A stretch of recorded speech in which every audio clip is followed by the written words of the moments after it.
Hey everyone, we're back. Today we're continuing with the 1, 2, 3, 2, 4 target round. Same test as last time, just the target section. So let's begin with number 1. Alright, so here we have a person who correctly adds the numbers together. Obviously, these two numbers, they add up to 356, we know that. But here, the teacher says they're wrong, so then they added some weird way, lining up the hundreds digits and the tens digits. So they get 465. So what's the positive difference between both of those numbers? Oh, sorry. I said 356, didn't I? It's 357. Sometimes my addition can be quite questionable. But we get an answer of 108. There we go. And then big square is divided into 4 rectangular regions, 2 of which are squares. So we know that this one's a square. So it's 10 and 10, but then the area of this right here is 40, so this has to be 4. Now it's asking what is the area of the big square. Now we know that the side length of the big square is 14. So the area is just going to be side squared, which is just 14 squared, which is 196. All right, pretty straightforward. Number 3, blue studs are worth 1,000 points, purple studs are worth 10,000 points. Luke has 23 combined blue and purple studs, but he does not have enough points to unlock whatever that is. So we're basically having an inequality here. And we have x plus y is equal to 23.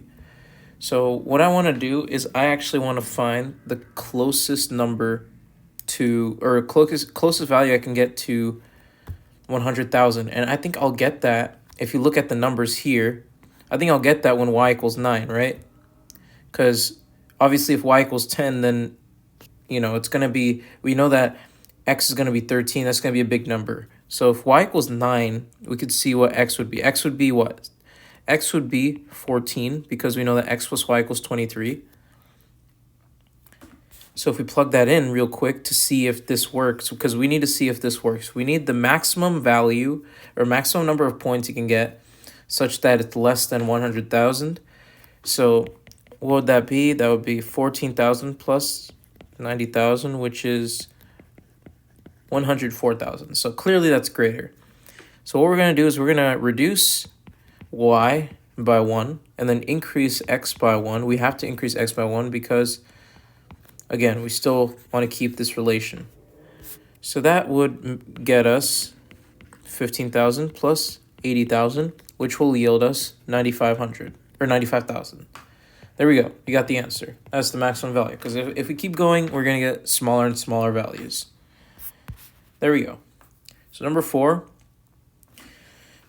Michael works at blah, blah, blah. We actually don't need to read all this. We're going to just skim through and underline the important information.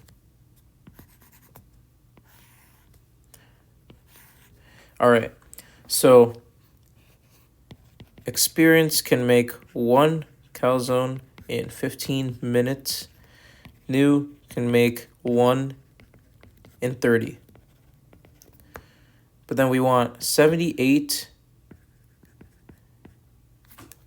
in 1 hour, right? But we also know that we have an equal number of both of these, right? So if we have X experienced chefs, right, then how many calzones are we making in an hour? So we have to understand that with 1 experienced chef, we're going to make 4 in an hour. Because you have to look at this proportion. 1 over 15 is equal to 4 over 60. Now we know that 60 minutes is an hour. So we're just essentially multiplying the top and bottom to 4 so that we can get a denominator of 1 hour, right? So here is going to be times 2 times 2. We're going to get 2 calzones in 1 minute or one hour. So that means that if we have X of both, then we're going to the X experienced chefs are going to make 4X calzones. X new chefs are going to make 2X calzones. Now remember, they're both equal. That's why we're going to use just X for both. We don't know the number, so we're going to use an unknown. And we're going to set that equal to 78. So we get 6X equals 78. X equals 13. That means we're going to have 13 of each. 13 of these and 13 of those. So that means the total is going to be 26. All right, number 5. Ben is thinking about a positive whole number, multiplies his number by 3, writes down the result. Both the numbers have all distinct digits. If Ben's number has no digits in common with the result, what is the largest number Ben could be thinking of?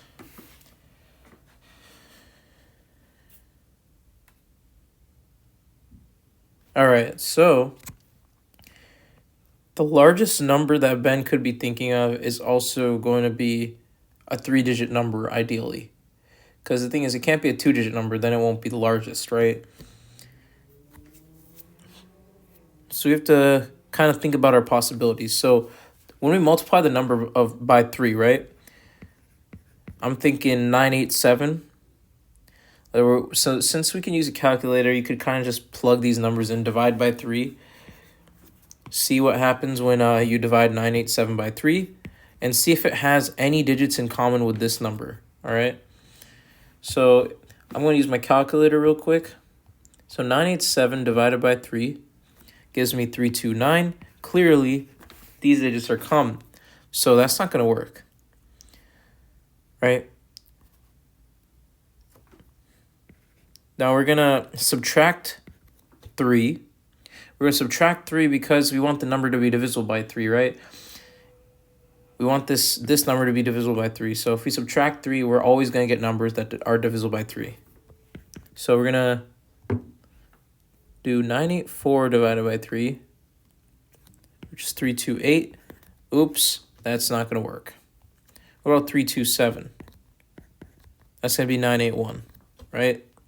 Because as we're decreasing this by 3, you can see the pattern here that we're decreasing this by 1. So clearly, this does not have any numbers or digits in common with this. So 327 will be the answer. Because remember, the smaller number is what we're looking for in this question. All right, number 6. John rolls 2 fair 6-sided dice, each labeled with positive whole numbers from 1 through 6. Then he writes the sum and product of both numbers he rolls. What is the probability that the sum of the two numbers is less than or equal to 20? The way I like to do this, just so that I'm more organized, is that I like to draw like a multiplication table. Of course, in this particular question, we're not going to be just simply multiplying the values. We're going to find the sum and the product and then add them together.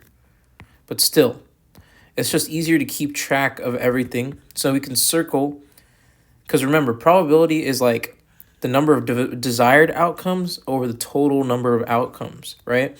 So it's easier to find the desired outcomes if we just keep track of it in a table. And obviously the total in this case is going to just be 36, right? 6 times 6.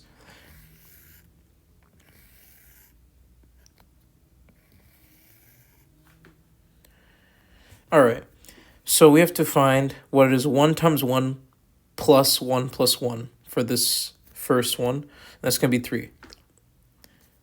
I'm going to use a different color. 2 times 1 plus 2 plus 1 is going to be 5. 3 times 1 plus 3 plus 1 is going to be 7. So we can kind of see the pattern here. And the same thing's going to apply here. And that's the best part about this table. Now 2 times 2 plus 2 plus 2 is going to be 6. No, it's 8. 2 times 2 plus 2 plus 2, right? 3 times 2 plus 3 plus 2 is going to be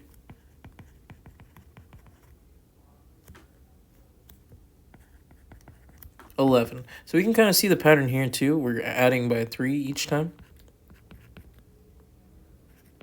Same thing happening here. So you can kind of assume the next one's going to be adding by 4 each time. So just using these patterns, we can save so much time. We don't have to actually calculate every individual pattern. And that's something that's like a skill you got to have for these competitions. Almost done.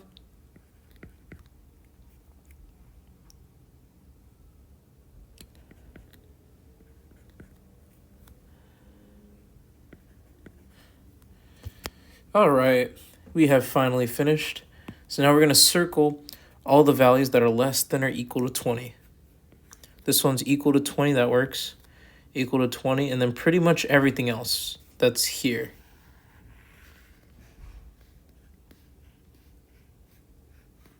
right? Now it's so much easier to count the values that are not less than or equal to 20, right? So what we're going to do is we're going to do 1 minus that number over 36. So now we can find the probability of this happening, the purple part. So there's 1, 2, 3, 4, 5, 6, 7, 8, 9, 10, 11, 12, 13. So 1 minus 13 over 36 is equal to 23 over 36. And that is our answer.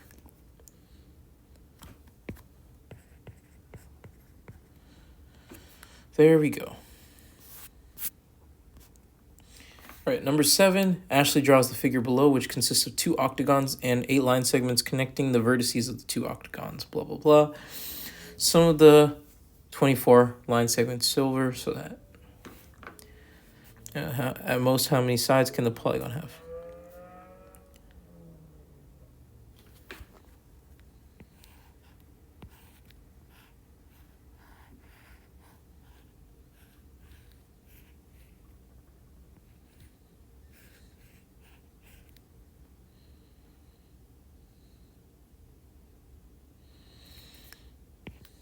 So if we count this real quick, 1, 2, 3, 4, 5, 6, 7, 8, 9, 10, 11, 12, 13, 14, 15, 16. That's 16 sides right there. Now we have to figure out, can we find any polygon that has more sides than that? So I would spend at most like 1 to 2 minutes looking at this and then focus on number 8 after that. Just because this one's a more like counting type question. Because obviously the least number we can have is 8, right? Or this 8 here. So we're going to have to, in order to increase the number of sides, we have to use these horizontal segments as much as possible. And to maximize that, I pretty much used every single one of these segments, right? No, that doesn't work, but like that. I pretty much use every single one of these segments that go across. So this has to be the maximum, right? Just logically thinking.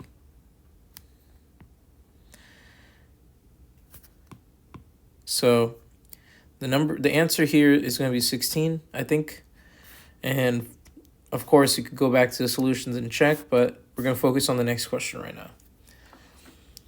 K is writing a list of 5 non-negative integers in non-decreasing order, which means it's probably going to be an increasing order, or it could just be like 5, 5, 5. It doesn't have to increase. It could just be like same number, all of them. So we want the mean, the median, and the unique mode to be 5. How many possible lists can she write? So obviously, we can write this, right? That's the most basic one we can write.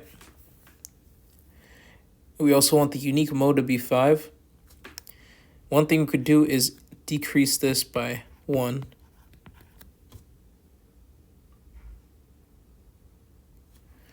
You could decrease it by 1 again and then increase the highest number by 1 as well. And you keep doing that.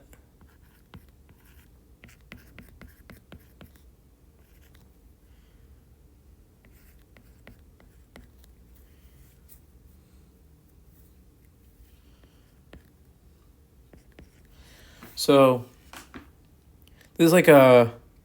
this is going to be more of a casework question, because we can the thing is, we want the middle number to always be 5, right? And then from there, we want the unique mode to be 5 as well.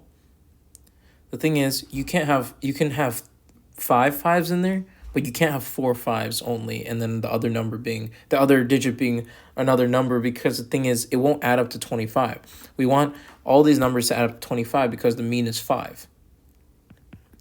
So that means the sum is going to be 25. And that can only happen when we have 5 5s, 3 5s, and then 2 other numbers, 2 5s, and then 3 other numbers, but we can't have 1 5 because, remember, unique mode is 5. So we already did 3 5s here. These are all these cases.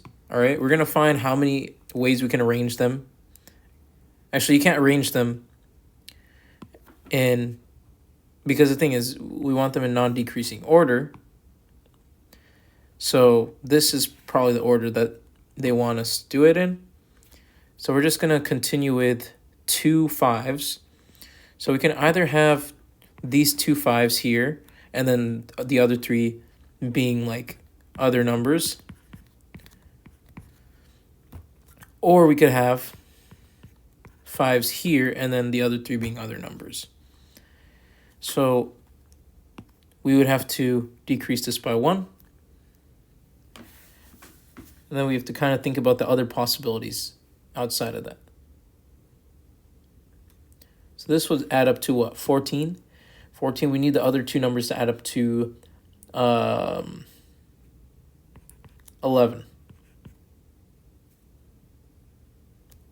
So there we go. But the thing is, this is the unique mode has to be 5, right? So then there we go. So obviously I'm not doing it like any quick way. This is just, I have to count really quickly.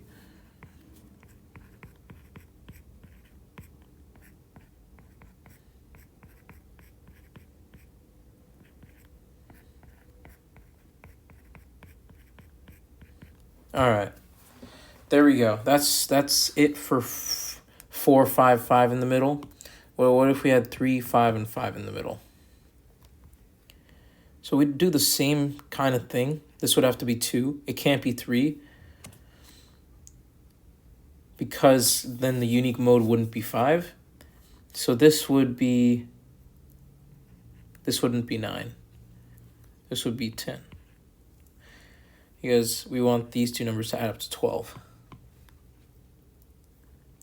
So 1 3 5 5 11, and then 0 3 5 5 12. We can kind of see the pattern here. There are 4 numbers here, there's 3 numbers there, and then when we have 2 5 5 in the middle, there's going to be 2 more numbers here. And then when we have 1 5 5 in the middle, there's only going to be 1 value there, because 0 has to be the beginning. So there we go. Again, patterns help so much. So now, in this case, we could have 5 5 6 in the middle. So which means the other 2 numbers have to be adding up to 9. So this would have to be, this can't be 4. This can't be 3 either. This has to be 2.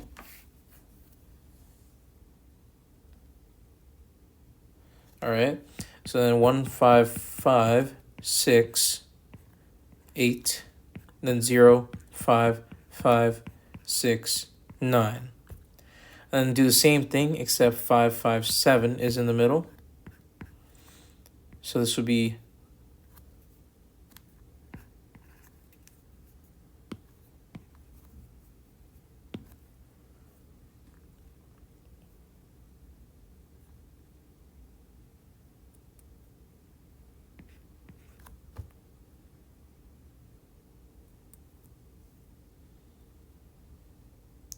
those should be the only possibilities that we're looking at. Unless I'm missing anything. I should not be missing anything, because we have to remember the unique mode has to be 5. Because if we had this 1 5 5, then this would have to be 7 and 7.